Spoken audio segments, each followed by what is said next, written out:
What if I told you the thing holding you back isn't your job, your schedule, your bills, or even your past mistakes?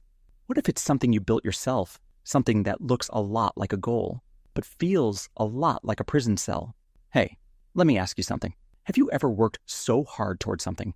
You planned, you pushed, you sacrificed, but then one day you look up and think, why does this still not feel right? You hit the gym, you studied hard, you saved every dime, but that weird emptiness, still there. You're not crazy, you're not broken. You're just living inside a goal that's not really yours anymore. See, most of us were taught to build our future by looking at the past. You're good at numbers? Be an accountant. You like drawing? Maybe graphic design. You failed once? Don't try that again. So we create these goals that aren't dream. They're just the safest version of our past. It's like driving while staring in the rearview mirror. You can see everything behind you, but nothing in front. The scary truth? You're not moving forward. You're just repeating history, dressed up as progress. Here's what no one tells you. Your past does not define your potential. Your resume isn't your identity. And your failures? They're just plot twists, not the ending. As Alan Cohen once said, to grow, you must be willing to let your present and future be totally unlike your past. Let's get real for a second. If you want to break out of the prison, you don't start with a master plan.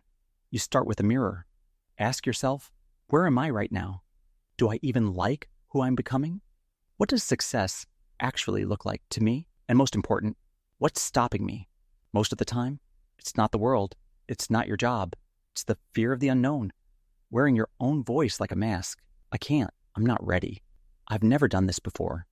But listen, no one's ever ready. You didn't know how to ride a bike until you did.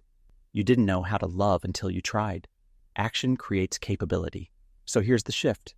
Don't just think different. Do different. Create a focus that reflects your heart, not just your history. Design a life where your goals pull you forward, not trap you in the past. And then, move. Even if it's messy. Even if you're scared. Even if no one else gets it yet.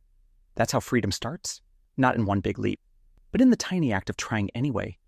Tonight, before you sleep, ask yourself one thing. What did I do today to move closer to who I want to be? Even 1 inch. Even one breath of courage. That's momentum. That's how you go from I can't to I did. That's how you walk out of the prison and start building a future you're proud of. Your history isn't your destiny. It's just the intro. Let's write the next chapter.